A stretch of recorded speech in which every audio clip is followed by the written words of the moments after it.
The warning began as a whisper, a faint transmission threaded with static and fear, drifting across the void long before the first fleets arrived.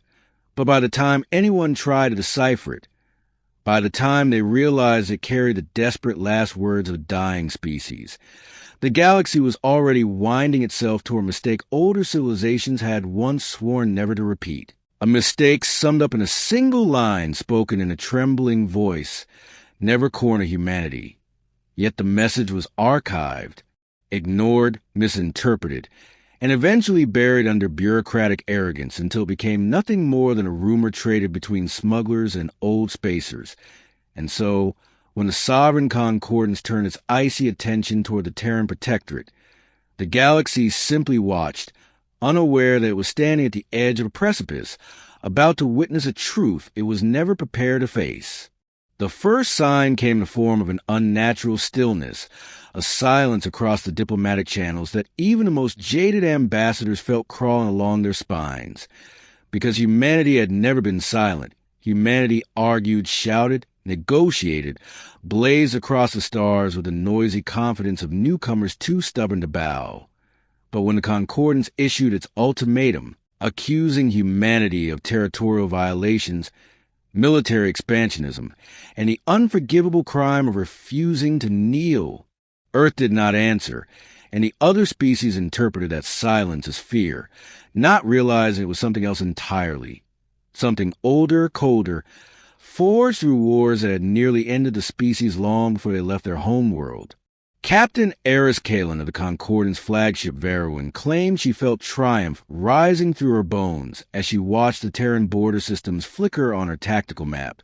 But later, when her logs were recovered from the drifting wreckage, it became clear that what she actually felt was disbelief, because the moment the Concordance crossed a boundary into human space, the navigation grid warped, the star markers shifted, and the fleet found itself inside a region that had not been charted by any known civilization, as if the humans had quietly edited entire celestial coordinates out of galactic records without anyone noticing.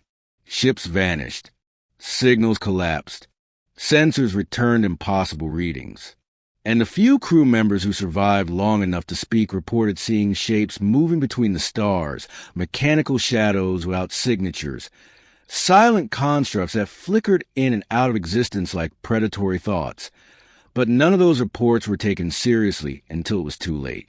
On the Terran moon Triton, Commander Lyra Hale stood on the command deck of the listening post and watched the Concordance fleet breach the last offensive layer, yet she did not issue evacuation orders or plea for reinforcements.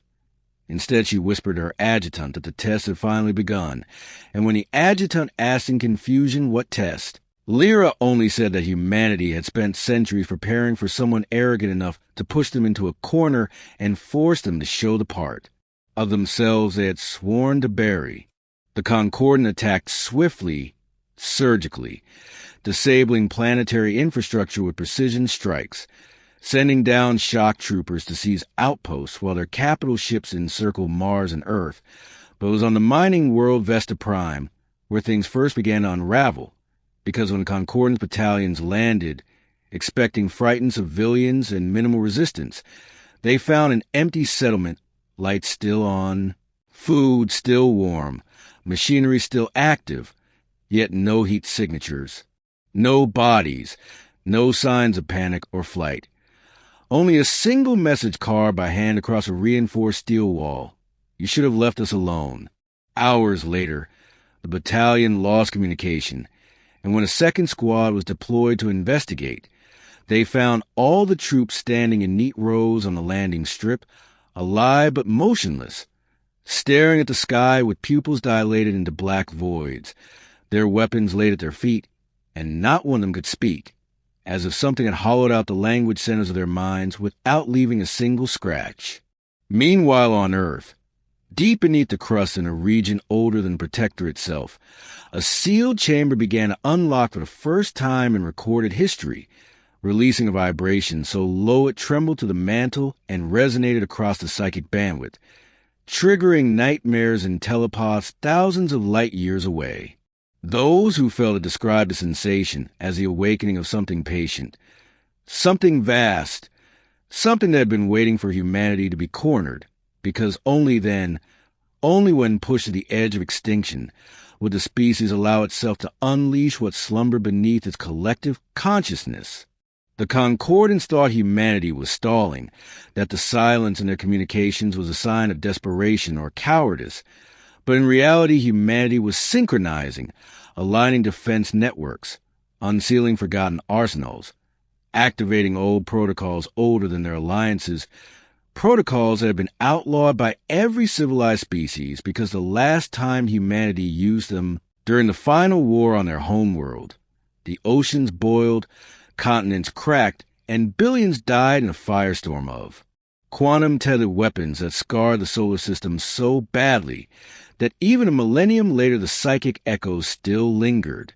Admiral Rethos, the Concordant commander responsible for the campaign, remained confident despite these anomalies, believing that numerical superiority alone guaranteed victory. But when his armada surrounded Earth and prepared for the final bombardment, the stars behind his fleet flickered and rearranged themselves, not metaphorically but literally. Constellations bending as if the fabric of space were being folded by invisible hands. A signal emerged from Earth at that moment. The first human transmission since the conflict began, and it contained only a short message spoken calmly by an unknown voice. You were warned. Moments later, every Concordant ship felt its internal system surge with an unauthorized frequency, a cold pulse weaving through comms, weapons, engines, even biological implants, and as alarms erupted across the armada, as lights dimmed and systems glitched, the officers aboard the Vero reported seeing a colossal silhouette rising from the dark side of Earth.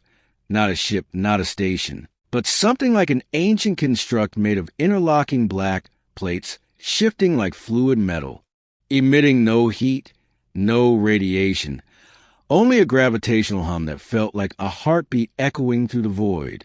The fleet tried to retreat, but their drives failed simultaneously, and for the first time since its founding, the Concordants recorded a mass panic event among its military.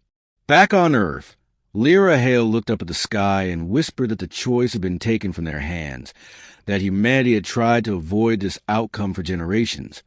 But once cornered, once threatened with erasure, the species always reached into the dark and awakened the one thing they wished they could forget. And just as the first Concordance dreadnought began to break apart, fold in on itself as if swallowed by an unseen force, Lyra murmured that the galaxy was about to learn the truth behind the ancient warning, a truth the dying species from centuries past had tried to convey with their final breath, that no matter how advanced or powerful the aggressors were, no matter how righteous they believed their conquest be, there was one rule they should never break: never corner humanity, never force them to reveal what they keep buried beneath the veneer of civilization. But the galaxy had not listened, and now something irreversible had begun. Darkness rippled across the void as the Concordance armada struggled to re-establish its formation, their ships drifting like wounded animals caught in a silent storm. And inside the flagship Vero, Admiral Rethos stood rigid with disbelief as sensor officers stammered over readings that contradicted every known law of physics, because the colossal construct rising from Earth's shadow emitted no detectable power signature, no structural resonance, not even a measurable mass, yet space itself bent subtly around it as though reality were being pulled toward an unseen core, and the crew felt a pressure behind their eyes, a sensation of being observed by some that did not view them as adversaries or trespassers, but as specimens being catalogued before being erased. Panic spread faster than orders to be issued, officers shouting over one another, holographic displays flickering with fragments of corrupted data, while Rethos gripped the edge of his console and demanded a weapons lock. But the targeting system refused to acknowledge the construct existence, returning only a flat line, no object, undefined field, as though the universe itself could not decide whether the thing was truly present or merely an echo bleeding in from another plane. Meanwhile, far below, deep within Earth's subterranean vaults, Commander Lyra Hale moved through the dimly lit corridors of the forbidden facility known only as Vault Zero, her boots splashing through shallow pools of condensation as alarms pulsed in distant chambers, and with each step she felt vibrations through the metal decking, rhythmic tremors like the footsteps of a giant shifting in its sleep, because she knew the construct above was only the visible surface of something far larger, something that had been interlinked with humanity since before written history, a dormant superstructure scattered beneath continents and orbital layers, designed not by aliens but by humanity itself during an era so violent and desperate that later generations buried all memory of it to prevent madness. Even she, with full command clearance, had never been shown the entire archive, only fragments, half-burned logs referring to the Ascendant Protocol, a last resort system powered by quantum synaptic interfaces woven into the collective human neural field, meaning that the construct wasn't truly a machine or a weapon, but an extension of the species' subconscious, a manifestation of humanity's survival instinct filtered through technology so ancient and so advanced that modern engineers could barely comprehend it. Outside the facility, tremors rippled across the planet's crust as dormant pylons rose from oceans and deserts, spires of black alloy shaking off millennia of sediment, forming a shimmering lattice around Earth's magnetic field. While in orbit, the Concordance fleet watched helplessly, unable to retreat as their engines refused to respond, locked by an invisible frequency broadcasting directly into their systems. Some ships tried to fire their weapons manually, but their fusion cores powered down in synchronized sequence, humming into silence as if the construct had simply decided they no longer deserved to function. On the bridge of the Veruin, a young tactical officer suddenly froze mid-breath, his pupils darkening like ink spreading across glass as he whispered a single sentence in a voice that was not his own. "You were warned," and the room fell into a stunned hush before he collapsed, convulsing on the floor while his neural interface sparked. Doctors rushed to him, but his brain waves were already unraveling into chaotic patterns, the same mental collapse reported by the battalion on Vesta Prime, and Rethos felt a chill spread through his bones because this was no weapon he understood, no beam, no biological agent, but something psychological, something that touched minds directly without breaching hulls or firing projectiles. Across the fleet, officers reported hearing whispers, faint threads of human voices layered in countless tones, young and old, male and female, all speaking at once, forming a rising chorus of emotion, rage, grief, defiance, and something deeper, something ancient and immense, as the echo of every human who had ever lived were resonating through the armada. Some crew members collapsed screaming, clutching their heads. Others stood frozen in shock, while few stared blankly at the construct, whispering that it was beautiful and terrible, like a star dying in slow motion. The Concordance attempted to counteract the psychic intrusion with null-frequency dampeners, but the devices shorted out instantly, melting through their casings, as though the very concept of resisting the frequency violated a rule older than their civilization. In Vault Zero, Lyra reached the central chamber, where a spherical interface hovered above a deep chasm filled with intertwining energy conduits, the air humming with the pulse of awakening systems, and she placed her hand against the shimmering surface, feeling it respond like something alive, its pulse aligning with her heartbeat as the walls glowed in patterns that echoed neural networks. A cold whisper touched her mind, not hostile, not invasive, but curious, asking if humanity was ready for what came next. And she hesitated because she knew that once the Ascendant Protocol fully activated, there would be no return to the era of diplomacy and restraint, no return to pretending humanity was just another species among many, because the galaxy would finally see the true shape of the thing buried beneath their civility, the thing that had allowed humanity to survive every extinction-level disaster in their past. Yet the decision was already beyond her, already moving through billions of human minds simultaneously. As fear turned to unity, unity turned to resolve, and resolve awakened the buried power that had slumbered for generations. In orbit, the construct began to unfold, panels sliding apart in silent, liquid motions, revealing layers of shifting geometry that defied perspective, shapes that seemed to grow larger and smaller at the same time, and as the Concordance fleet trembled helplessly, Rethos demanded to know what the humans had unleashed. No one answered, because across every ship in the Armada, the same phenomenon occurred at once. Lights dimming, engines failing, weapons going cold, crew members collapsing or screaming or staring in horror, and above them the construct's core ignited with a dull red glow, as though awakening to anger. Then a second signal emerged from Earth, this one a slow, steady pulse that resonated across every sensor panel, every hull, every biological implant, and for a moment the entire fleet froze in absolute stillness, suspended in terror and awe as the signal resolved into a human voice that spoke with a calmness so absolute it felt like the quiet before a supernova. You cornered us. You forced this. And now you will learn what it means. The last thing the crew saw before their screens went black was a construct expanding outward, consuming starlight as it formed a sphere of shifting darkness around Earth. And at that moment the galaxy as a whole felt something like a warning tremor ripple through the fabric of space, as if reality itself recognized the awakening of an old threat. And far beyond human space, in distant systems untouched by war, ancient species that had once survived humanity's ascendance shivered with recognition, whispering in forgotten tongues that the nightmare had returned, that they had failed to warn the younger civilizations in time, and that soon, very soon, the galaxy would understand why their final message had begged the stars to listen.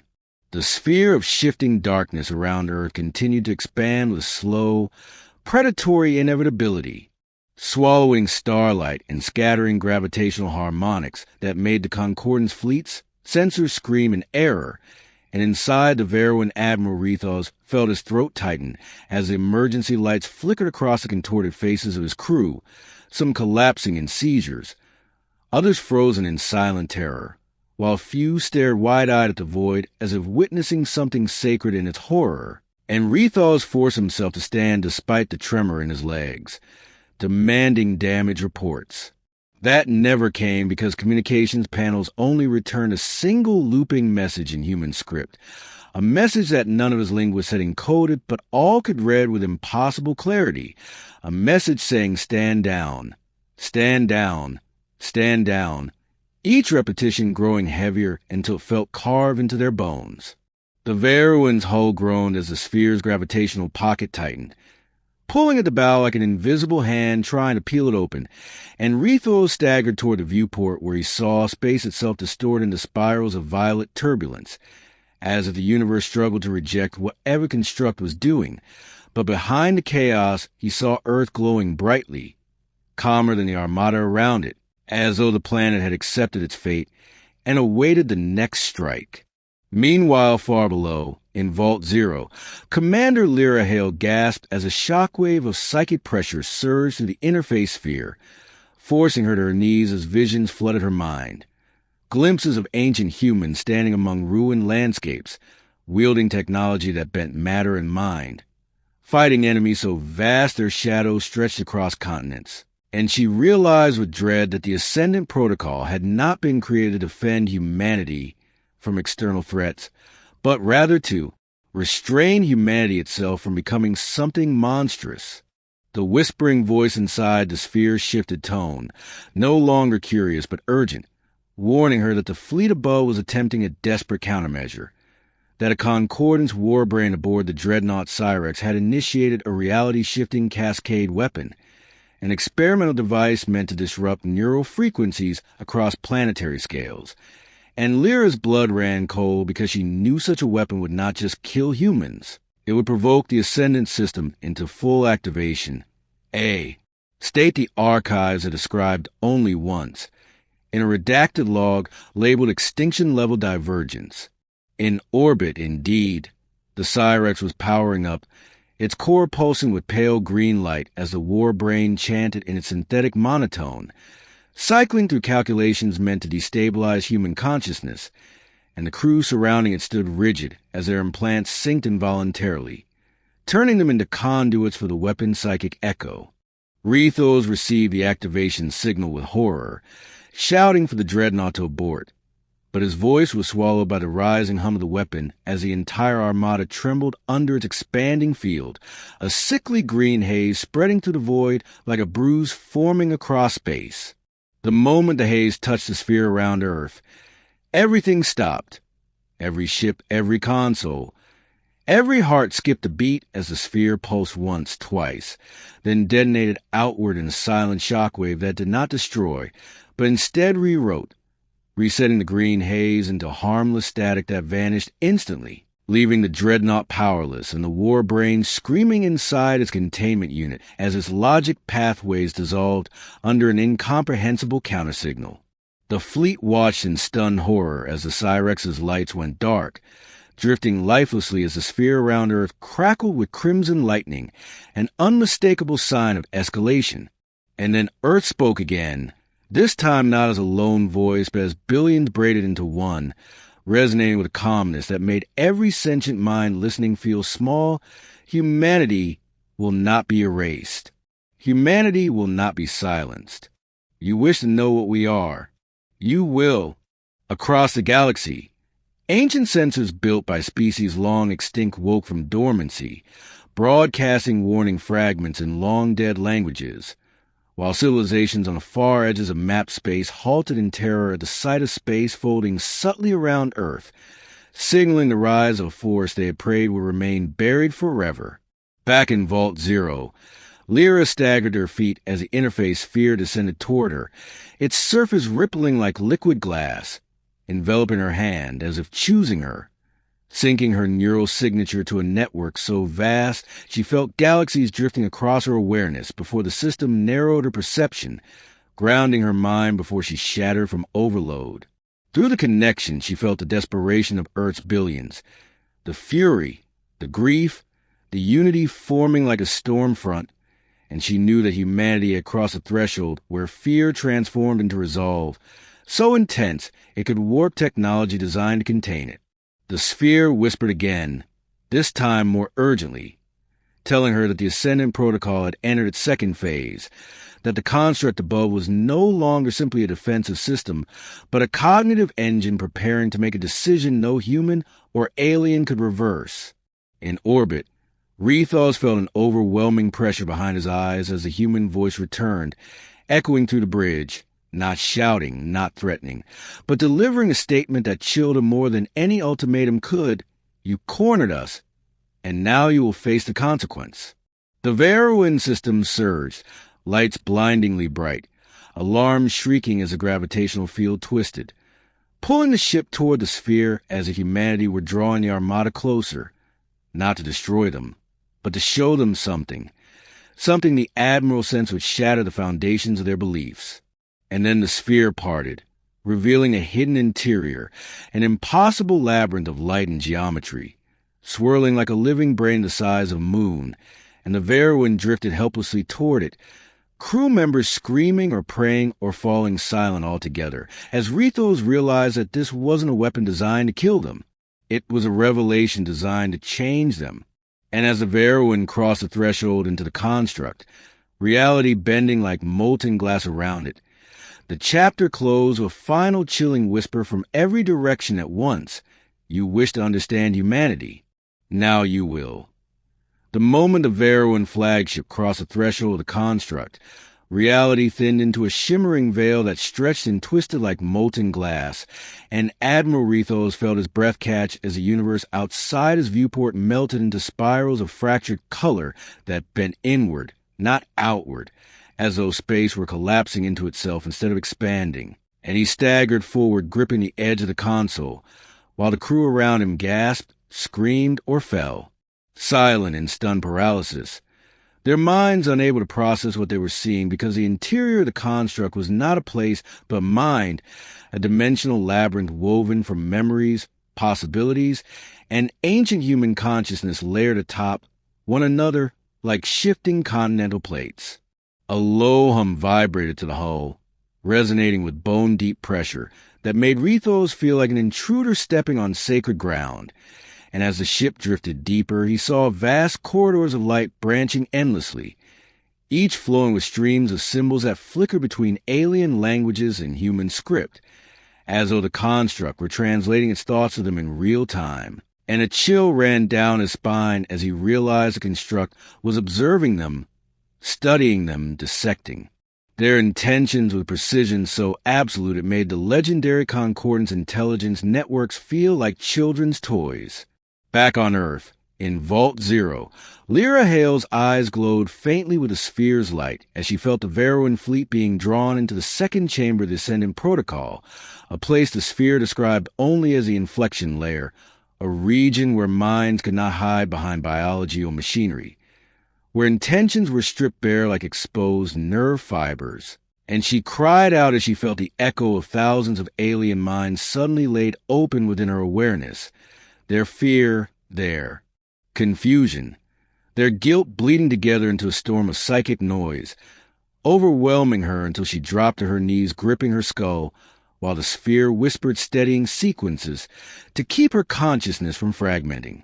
The construct pulsed, responding to the alien fleet's presence, projecting images into minds of every being within it, and Rethos gasped as he saw a vision of ancient humans, towering figures encased in armor forged from living metal, walking across battlefields drenched in the wreckage of annihilated civilizations, wielding technology that controlled gravitational tides and neural entropy as easily as one might move a hand, and the sight of them filled him with both awe and horror as the construct whispered to the ship's comms, not in a voice but in a feeling, a meaning, conveying that these were not myths, not symbols, but ancestors whose choices had shaped the fabric of the current galaxy.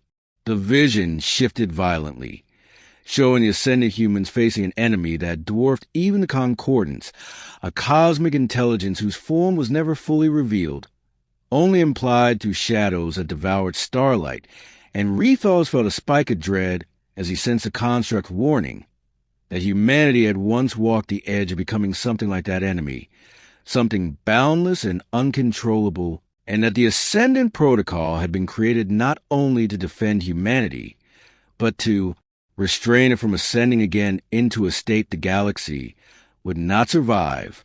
A sudden tremor shook the construct as the Cyrex, now half dead but still drifting, was absorbed into the labyrinth, its dormant war brain flickering with broken attempts at logic reconstruction, and the construct responded by enveloping the dreadnought in a cocoon of red lattices, dissolving its aggressive systems into raw data that poured through the corridors like molten code, and Rethos watched helplessly as entire histories, strategies, and species secrets were siphoned from the dreadnought and fed into the construct's neural pathways, enriching its awareness even further. Lyra screamed as the influx of alien data hit her mind like a tidal wave, and she felt the sphere's grip tighten around her hand as it redirected her neural load, preventing her from being torn apart by the sheer weight of the knowledge pouring through her. But within the torrent she sensed something new, something the aliens had never intended to use, a plan so deeply buried that even their leaders barely remembered it existed, a protocol known as the Equinox Trigger, a failsafe designed to wipe out humanity if the Ascendant Protocol ever activated, a weapon hidden inside the galactic core, and fused with a singularity engine powerful enough to collapse the starways of 9 sectors at once. Her heart froze as she saw the truth. The Concordance had never feared humanity becoming dangerous. They feared awakening something humanity had buried within itself, and she realized with sick clarity that if the aliens had known what the Ascendant Protocol truly was, they would never have come near Earth. Above her, the sphere pulsed, sending a command to the construct that caused the entire labyrinth to lock into place, its corridors freezing mid-shift, its lights dimming into a deep, blood-red glow. And within the Veruan command deck, everything fell silent as the voice returned, now stronger, echoing through every hull, every mind, every particle of the space around them, saying you sought to corner us, to break us, to erase us, and now you will understand the cost. The labyrinth brightened as countless human silhouettes appeared, not physical but projections of ancestral consciousness, surrounding the Veruan fleet, watching, judging, and Rethos felt a weight settle onto him like a mountain as he realized these were fragments of the old ascendants, their minds preserved within the construct as guardians, analysts, and executioners. One of the silhouettes stepped forward, its form flickering with the glow of a dying star, and Rethos felt its gaze pierce him, drawing out every memory, every choice, every hidden thought, assessing whether his species deserved mercy or correction.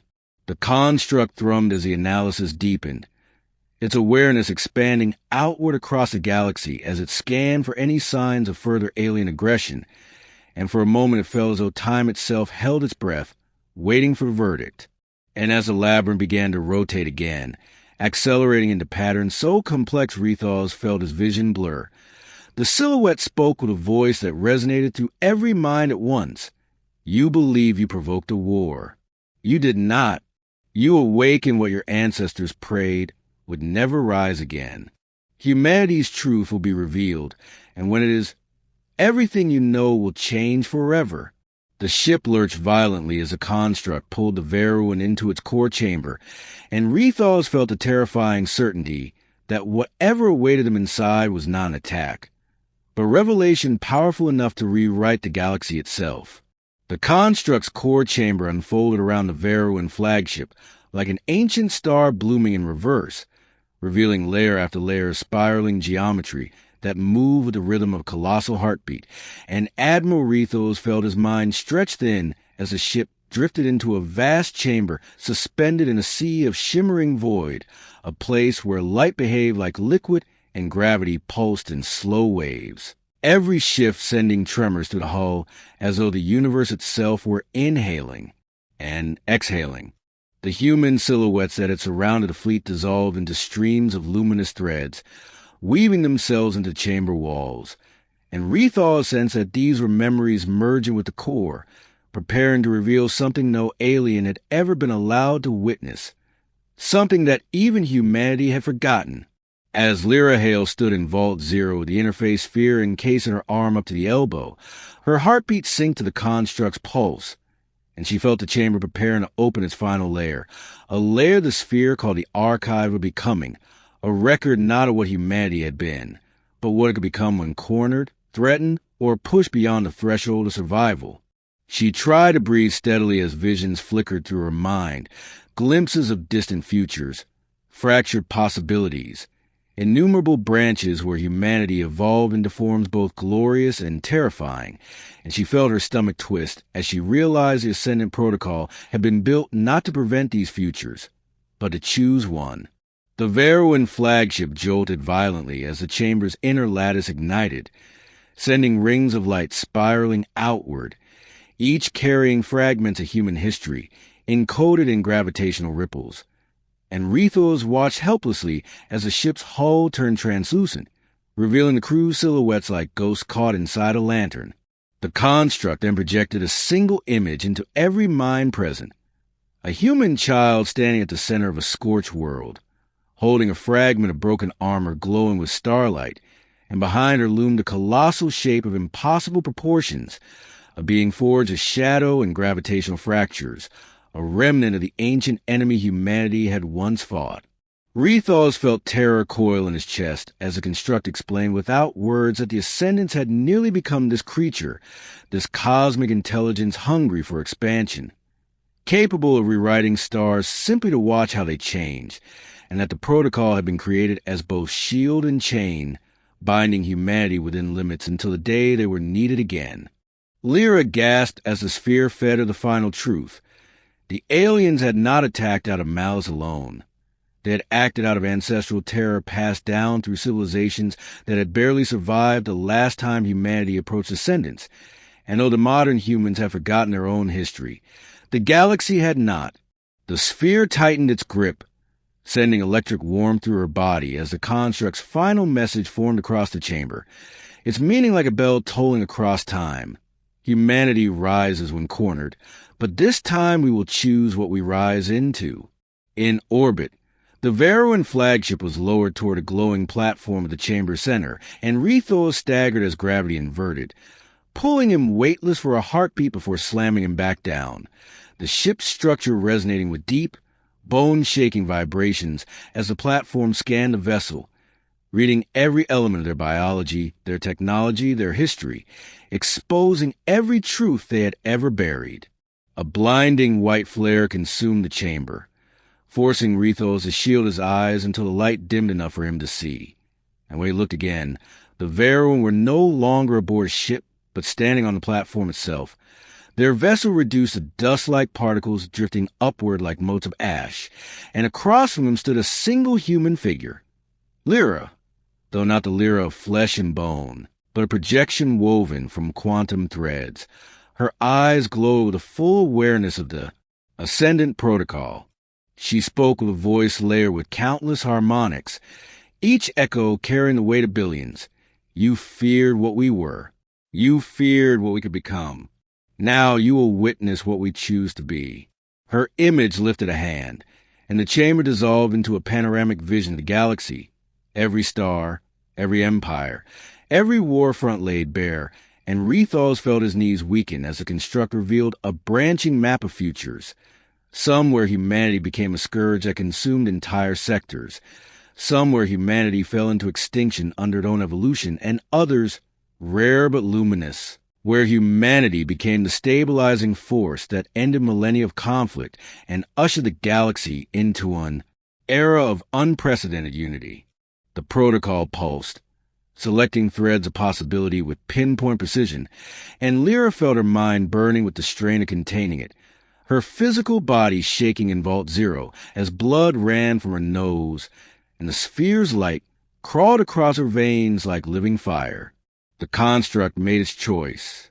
The chamber flared gold and crimson, and a seismic wave of energy blasted outward through subspace, reaching every corner of the mapped galaxy, shutting down all superluminal weapons, disabling singularity engines, and collapsing psionic warfare systems with surgical accuracy, leaving every empire disarmed yet alive. Rethos dropped to his knees as he felt the wave pass through him, not harming him but rewriting his neural pathways with a single encoded message, a truth imprinted into every sentient species simultaneously. Humanity will not be hunted. Humanity will not be cornered. But humanity will not ascend alone. The construct's lights dimmed, folding in on themselves as a labyrinth collapsed into a single sphere of burning white brilliance. The Veruin gently deposited back into orbit, where their fleet drifted powerless but intact, and Lyra collapsed unconscious in Vault Zero as the sphere slowly released her hand, its glow fading as though satisfied with the outcome. Across the galaxy, trillions of beings stood in shock as the wave's final signal echoed in their minds like a whisper carried by starlight, sounding not like a threat but a promise. Remember this moment, the day humanity chose what would become, the day the galaxy learned that cornering them was not the end, but the beginning. And as the construct vanished from orbit, leaving behind only ripples of dimensional distortion, the stars themselves seemed to shift slightly, as if making room for whatever humanity would become next.